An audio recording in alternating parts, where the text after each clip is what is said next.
Paz do Senhor, meus irmãos, bom dia, boa tarde e boa noite, né? Grata a Deus por poder estar aqui juntamente com vocês. Conforme prometido, vamos dar prosseguimento ao estudo, né? O primeiro vídeo eu falei sobre o contexto, né, de Atos. E no dia de hoje, irmãos, quem é Deus, né? Quem é Deus? Quem ele é? Muitas pessoas, como eu falei, servem a Deus e não entendem, não servem a Deus, mas não sabem nem realmente quem Deus é, né? Qual a vontade dele, qual o querer dele para nossas vidas, qual o propósito de Deus nos criar. No dia de hoje, quem é Deus? Está baseado no livro de Êxodo, que ele é o livro de Êxodo 3, e a partir do 13, o momento ali em que o Senhor falou para Moisés, que diz assim: Então disse Moisés a Deus: Eis que quando vier os filhos de Israel e lhes disser: O Deus de vossos pais me enviou a vós, e eles me perguntarem: Qual é o seu nome? O que eu vou dizer? E Deus disse a Moisés: Eu sou o que sou. E disse mais: Assim dirás aos filhos de Israel: Eu sou, me enviou a vós. O eu sou, Deus ele se apresentou para Moisés como o eu sou. Então vamos analisar essa palavra no original em que ela foi escrita. O eu sou, né, é um verbo que está escrito no presente. Eu sou, o verbo está, o significado está na primeira pessoa do singular. Esse verbo ele foi escrito na primeira pessoa do singular, do futuro, que literalmente quer dizer eu serei. Eu sou o que sou, serei quem serei, eu serei o que serei, eu sou aquele que né? Eu sou eterno, autoexistente, né? Nunca tive início, nunca vou ter fim, né? E esse é o Deus que a gente segue, né? Autoexistente, né? Ele não precisa de nada, irmãs, para se manter. Nós como seres humanos, eu preciso de água, eu preciso de comida para manter a minha vida na terra. Se eu não beber água, se eu não comer, eu morro. Mas Deus, ele é autoexistente. Deus, ele nunca foi criado por ninguém e não precisa de nada para existir. Ele é subsistente, né? Ele mesmo, né, é quem sustenta todas as coisas, deu início a todas as coisas. Tudo veio por meio dele, até mesmo a eternidade. A Bíblia diz lá no livro de Isaías que Jesus é o Pai da eternidade. Então a eternidade começou a existir depois dele, né? Então vê a grandeza do teu Deus, né? Deus ele é muito grande. Ele não depende de nada, nem de ninguém para existir, né? Nós dependemos, como eu já falei, de água, de comida, mas ele não depende de nada. Ele mesmo sustenta todas as coisas com o seu poder e com a sua glória. Ele é grande, né? Somos tão insignificantes para falar de um Deus tão grande, né? Não temos como conhecer Deus na sua plenitude, irmãos. Ninguém jamais tem como conhecer Deus na sua plenitude, né? Mas um pouco do seu ser, ele revelou ao homem. Ele não quis se esconder. Deus, ele quis se revelar à humanidade. Existem dois meios de Deus se revelar para a humanidade, né? Através da natureza. 3 meios. Através da natureza, ele se revelou, né? Revelou a sua grandeza. A gente olhando para o céu, a gente vê as estrelas não caem do céu. E a gente pensa, né? Como pode, né? As estrelas, quem sustenta ela, né? É a grandeza de Deus. Ele sustenta todas as coisas, né? Vemos a beleza, como tudo é perfeito, na sua perfeição, o nosso pouco, mas o nosso pouco, ele é perfeito. Cada órgão no seu devido lugar, cada coisinha no seu lugar. Se passamos para analisar quem somos por dentro de nós, irmãs, é tudo perfeito. Não houve erros, Deus não tem erros, não há erros, não há. Tudo que Deus faz é perfeito, né? Se passamos para olhar, se a gente passar para olhar, para observar, o que o homem faz não, o que o homem faz é falível, se finda, se acaba, mas Deus não, irmãs. Deus ele é um Deus que o que ele faz é perfeito, não está defeito. E, como eu já falei, ele não depende de nada para existir. Ele é autoexistente. E também é importante, irmãs, lembrar para muitas pessoas que Deus ele não está preso ao tempo. Deus ele é atemporal. Porque muitas pessoas têm Deus como ser humano. Muitas vezes se inquieta, né, até agonia, porque Deus não fez isso, porque Deus não fez aquilo. Quando é que Deus vai chegar? Deus não está preso ao tempo. O tempo de Deus é diferente do nosso. Está no infinito. O tempo foi criado por Ele. Ele não está preso ao tempo, ele não envelhece, ele não morre, ele não está preso a esse tempo. Nós estamos aqui presos ao tempo, a gente morre, a gente envelhece, temos 24 horas, a gente vê que Deus estabeleceu o tempo a partir lá de Gênesis, quando ele criou a terra, a primeira coisa que ele fez foi o tempo. Ele criou o tempo, né? Então, ele não está preso ao tempo. Então, a maneira dele agir é diferente da minha. Por quê? Porque ele não está preso a um tempo, não está aqui nesse pódio, ele está no infinito, né? A terra não suporta a grandeza de Deus. A Bíblia diz que a terra é o escabelo, é aquele banquinho que se senta aos pés assim. Diante da grandeza do nosso Deus, ele é muito grande. Tudo é dele, né? Tudo veio por meio dele. É por isso, irmãs, que a gente muitas vezes a gente limita a Deus, né? A gente muitas vezes acha que Deus não tem poder de fazer alguma coisa. A gente limita a Deus e a gente não entende que tudo veio por meio dele. Se um Deus, irmãs, que criou todas as coisas, ele não só criou, ele sustenta todas as coisas. Então ele pode tudo. Ele sustenta todas as coisas. Tudo é sustentado por ele, por meio de suas leis. Ele rege o universo com perfeição. Tudo emana dele. Todo o bem emana de Deus, vem de Deus. Quando você é promovido, quando te acontece alguma coisa boa, emana de Deus, está emanando de Deus. Toda a bondade emana de Deus. Ele não depende de nada e nem de ninguém para existir. E sustenta todas as coisas, né? Ele é atemporal, como eu já falei para a igreja, para vocês. Está lá no Salmo 92, Isaías 57. E também, irmãos, ele tem atributos, né? São características, são do ser de Deus.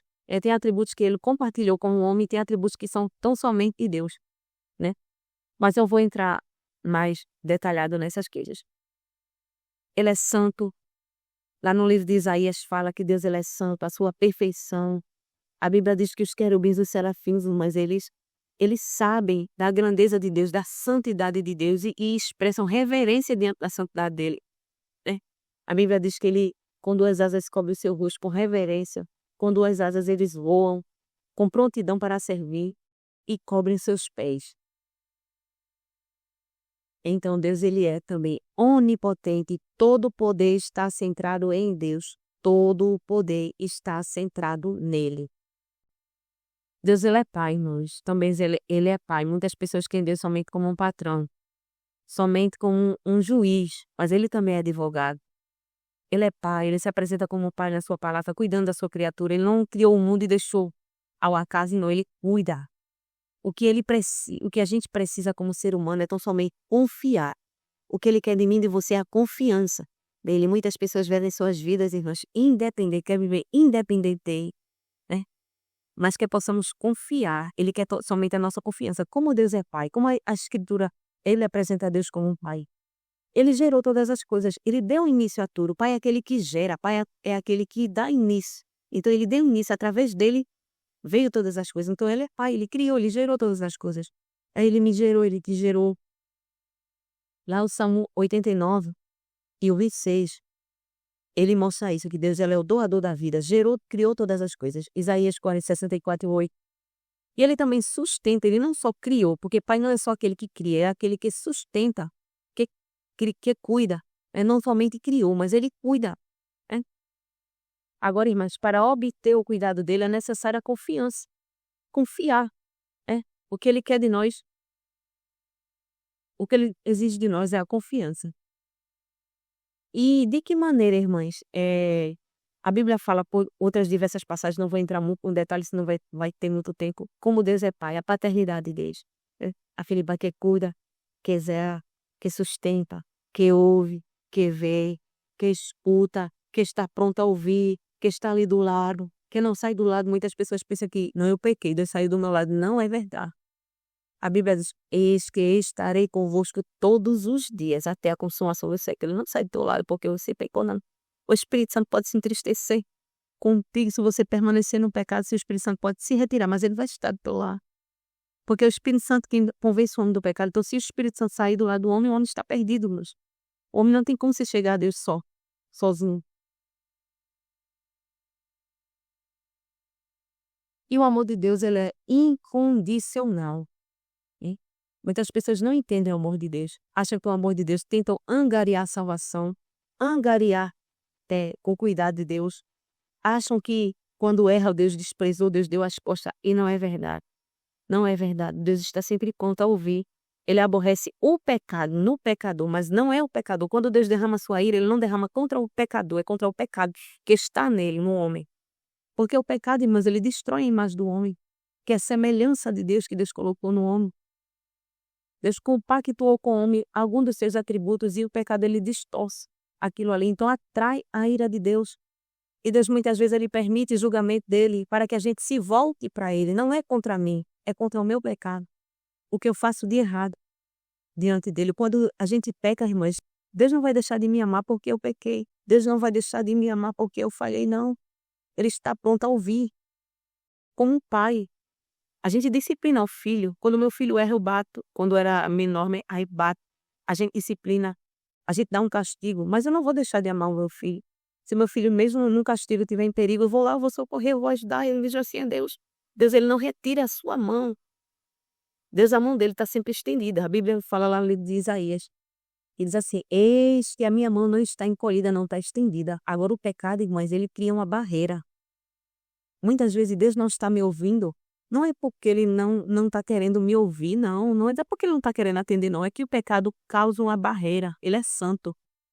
E o pecado, ele afasta a presença de Deus da gente, de forma que ele, não é que ele não está ouvindo, é que, e não é que ele não possa, é que por leis que ele estabeleceu, ele não vai fazer enquanto tiver aquela barreira. Tem uma barreira que está impedindo a ação de Deus na vida da gente. Então, quando eu peco, cria-se uma barreira entre mim e Deus, mas a mão dele continua estendida sobre a minha vida.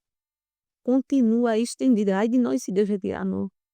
Continua estendida, mas há uma barreira, muitas vezes, o pecado, ele cria barreira entre a gente e Deus, porque Deus é santo. A Bíblia diz no livro de Abacu, tu és tão puro de olhos que não podes ver o mal.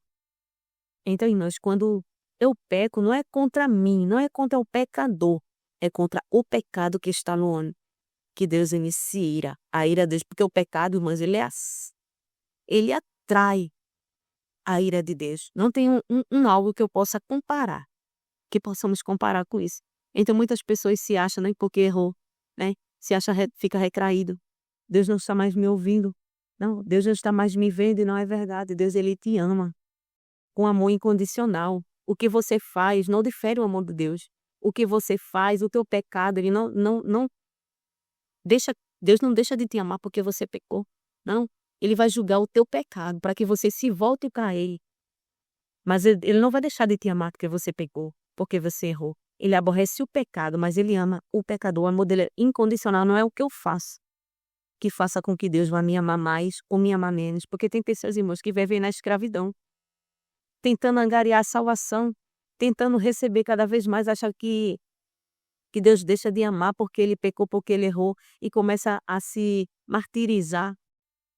E Deus, ele só está esperando, eles estão somente se arrepender do pecado, ele está pronto a ouvir. E pessoas servem a Deus, mas não conhecem quem ele é. Deus, ele é amor. Deus, ele não tem amor, ele é amor. Lá na 1 e o 7, ele diz assim: Deus é bom. Ele não diz que Deus tem bondade, mas ele é. Deus é bondade, Deus é amor, o ser de Deus. Isso é algo dele. Deus é o amor, Deus é a bondade. Então ele não vai deixar de me amar porque eu pequei, ele está sempre pronto a ouvir. Ele se entristece, o Espírito Santo de Deus se entristece com quê? Porque ele é santo. Ele não compactua com o pecado, então a partir do momento que eu pequei, o Espírito Santo ele se entristece. E ele vai saindo como no povo de Israel. Antes de destruir a cidade, Deus retirou a sua presença ali do meio do povo. Porque se a presença de Deus estivesse no meio do povo, ele diz Ezequiel, ele mostra isso. Entre os capítulos 9 até o 11, mais ou menos, mostra que a presença de Deus foi retirada do templo. Para que houvesse a destruição. Porque, irmãos, Deus, ele exortou o povo, mas o povo não quis ouvir. Então Deus, ele derramou a sua ira sobre o pecado do povo. Então é contra o meu pecado, não é contra a minha pessoa. Deus, ele ama. A palavra de Deus em Ezequiel diz que Deus, ele se entristece, irmãos, com a morte do ímpio. Deus, ele não se alegra com a morte do ímpio. Ele quer que o ímpio se arrependa, que volte para ele novamente, porque são criatura dele, ele criou, ele gerou. Ele não quer ver o homem. O inferno não foi feito para mim nem para você. Foi feito para diabo e seus anjos, mas são as nossas escolhas, né? Como filho que a gente cria com amor, a gente cria com cuidado, mas ele tem um livre-arbítrio. A gente não pode interferir no livre-arbítrio dos nossos filhos, né? Vai chegar um momento que ele vai decidir o que ele quer ou não. E eu não posso impedir isso. O querer é dele, né? Então, mesmo assim, é Deus. E muitas vezes a gente acha, irmãos, muitas pessoas lá no livro, como eu já falei aqui, de Luciano Subirá, até que nada mais importa. Ele mostra, ele detalha isso sobre o amor de Deus. Ele diz, né? O pastor Luciano Subirá, ele fala que não é.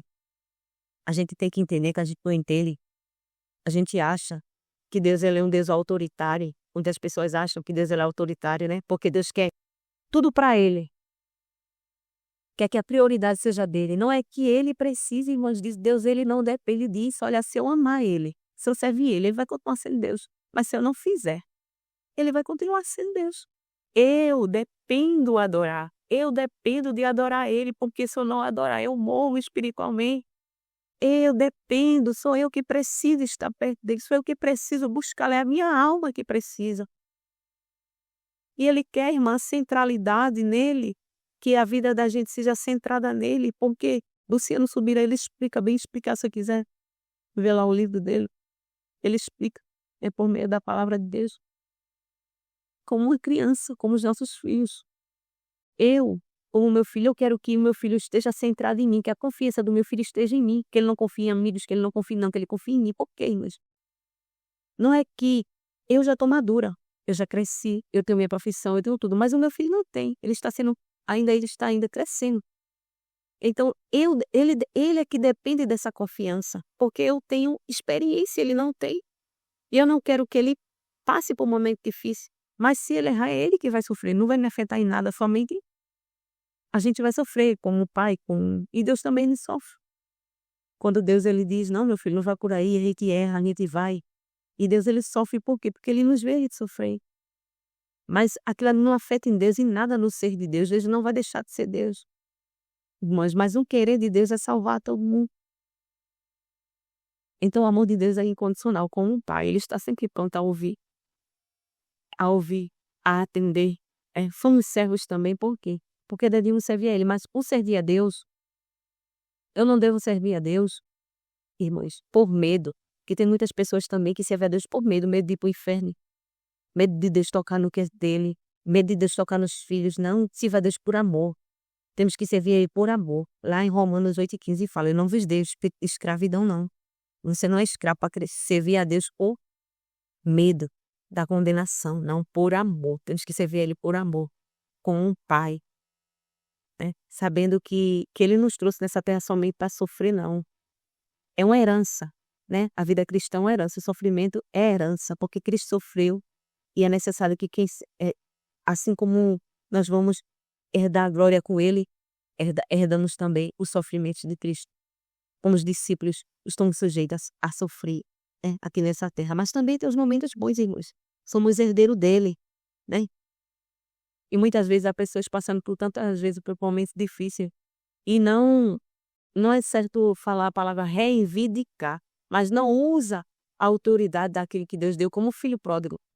O irmão do filho pródigo.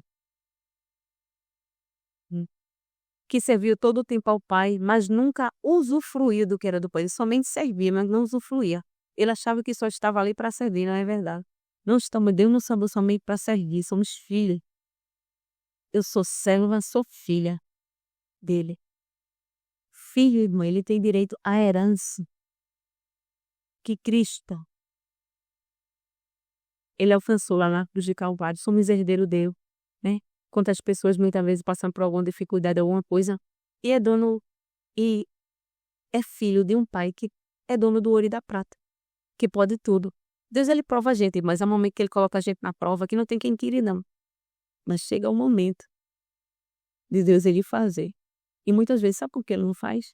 Porque eu não uso a autoridade de filho. Eu não me posiciono como filho dele, que tem o direito à herança que Cristo conquistou lá na cruz de Calvário. Moisés, quando estava de frente ao mar, Moisés começou a clamar. A gente vê para Jeremias, Deus disse, olha Jeremias, clame a mim, eu vou te responder. Se tu clamar, eu vou te responder, eu vou te revelar coisas que tu não sabe. E por que para Moisés Deus disse, irmãos, pare de clamar? A gente vê que para Jeremias, Deus queria revelar algo para Jeremias, mostrar algo a Jeremias. Mas para Moisés, Deus já tinha mostrado. Deus queria executar algo através da vida de Moisés. Deus já tinha provado Moisés o extremo e queria agora mostrar a glória dele através da vida de Moisés para os filhos de Israel, ser glorificado através da vida de Moisés. E Deus disse a Moisés, por que tu clamas a mim? É como se Deus dissesse a Moisés, eu já te dei autoridade, tu és o meu filho, tu tens direito à minha herança, tu herdaste. Então muitas vezes, irmãos, não nos posicionamos como filho amado, que tem direito também à herança. Não somente cego, Deus não nos chamou somente para servir, mas para ser filho, ser amado, sentir o amor dele. João, ele fala, e o verdadeiro amor lança fora o medo, aquele que é perfeito no amor, que é aperfeiçoado no amor, maduro o amor, quando a gente conhece o amor de Deus perfeito, quando a gente não sente medo. A gente não tem medo dele, porque ele é pai, porque ele é amigo, está pronto a ajudar em todo momento. Deus está pronto, mesmo que você erre, mesmo que você peque, independente do seu pecado. Tem pecados que não tem perdão. A Bíblia ela fala, né? Tem pecados que são imperdoáveis. É a apostasia, tem a blasfêmia contra os espíritos, assim. Mas há pecados, mas sim que Deus ele perdoa, está pronto a perdoar, porque ele é pai. Mas muitas pessoas, né, insistem muitas vezes em viver uma vida de servo, somente de servo. Escravo. Não conhece quem Deus é. Depois irei fazer um vídeo, próximo vídeo eu vou falar a forma do que as pessoas, e muitas pessoas que servem a Deus, a maneira de servir a Deus sem conhecimento. Como eu já falei, né, da outra vez eu dei muitos exemplos. E tem pessoas que servem a Deus sem conhecimento, sem conhecer quem Ele é. Ele é Pai, Ele é o sustentador de todas as coisas. Ele é amor. Ele é amor. Ele não tem amor, Ele é amor. Ele é bondade. Ele é justo. Ele é perfeição. Deus ele não tem queridinhos quando Ele quer julgar, não.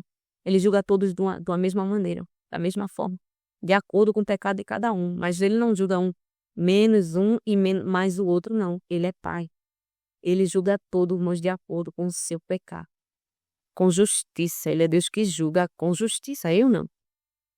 Mas Deus, ele julga com justiça. Então, o amor de Deus é incondicional. Ele não deixa de me amar. Não muda o amor dele. Aquilo que eu faço não vai mudar o amor de Deus. Ele vai continuar sendo quem ele é. Ele deu prova de seu amor. Porque o amor, irmã, que é amor, ele não fica somente em palavras, ele dá prova, tem ação. O amor é ação, não é somente dizer. Porém, sabemos, como eu já fui falado, que o pecado atrai a ira de Deus. E entenda uma coisa, como Deus é santo, não é facultativo, mas a santidade não é facultativa na vida do ser humano. Para eu ser filho de Deus, se eu for filha de Deus, eu preciso andar em santidade diante dele. Não é facultativo. No céu não tem compartimentos, né? Olha, aqui é os mais santos vai ficar aqui os menos santos e aqui os mornos, não.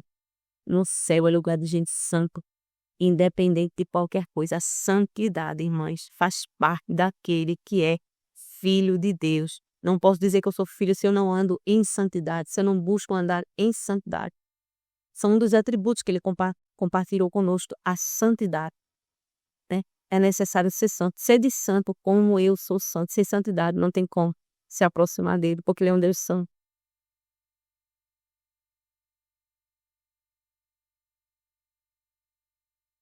Ele deu prova da sua existência na história, mas existem diversas provas da existência de Deus.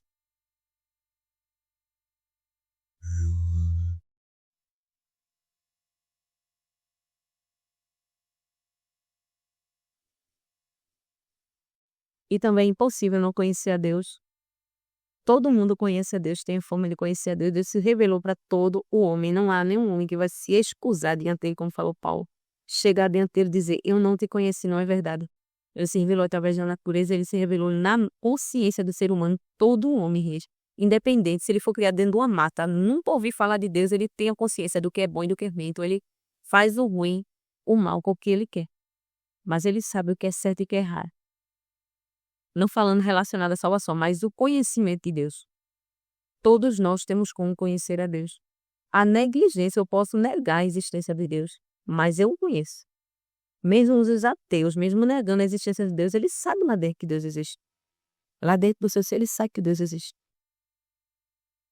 Ele é atemporal, está em todo lugar, em todo o tempo.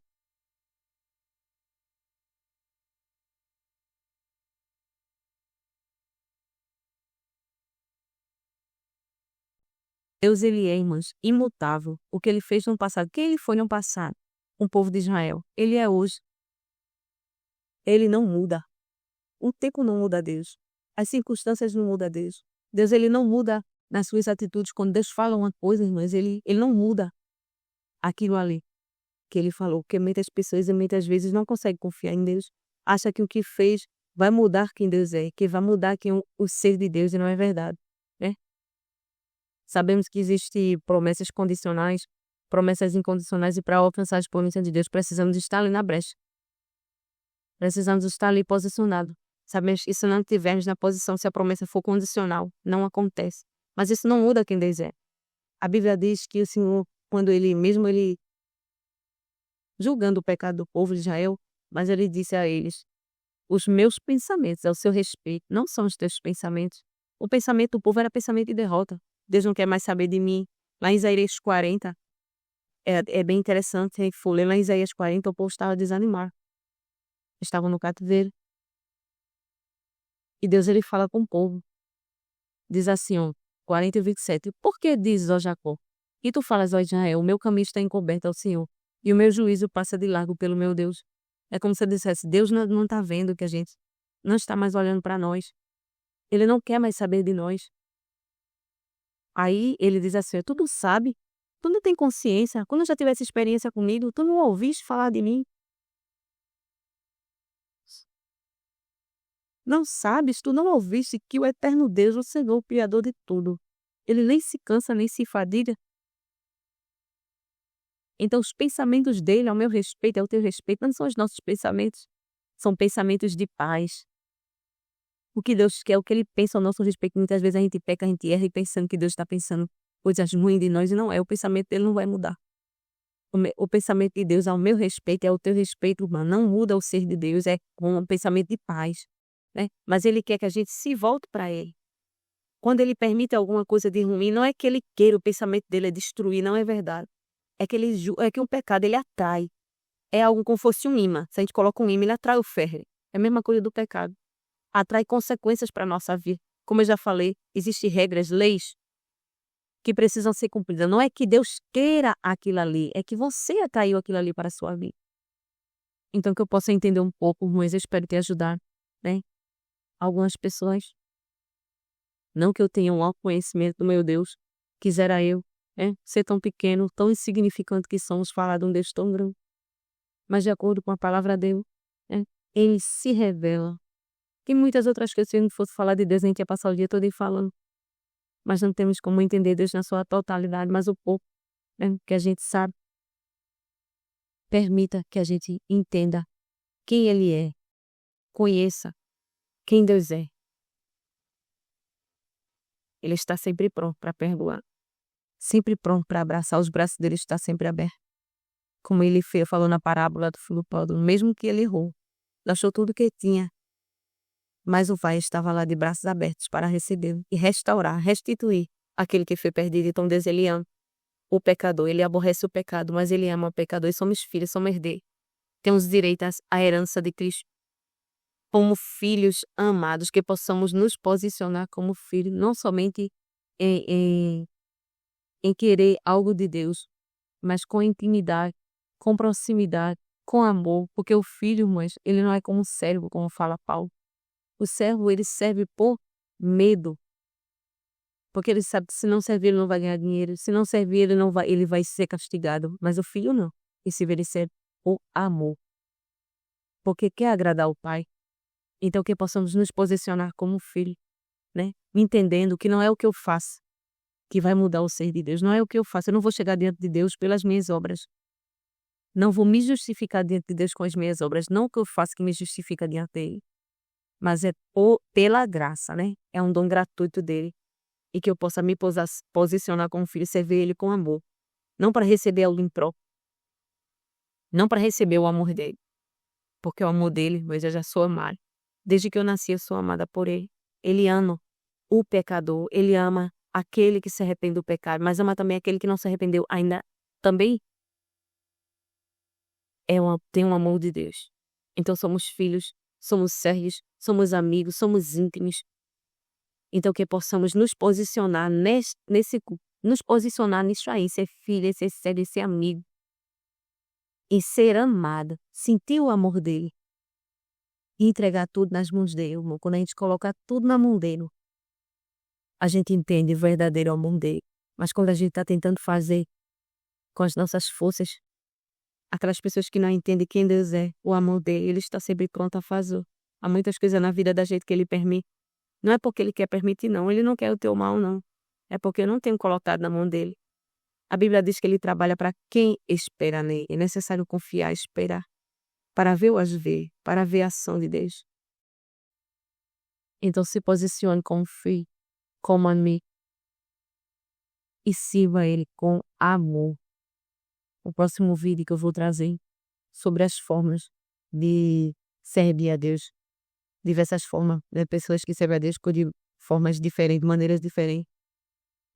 Por medo, um serve por querer alguma coisa. Fiquem na paz de Deus.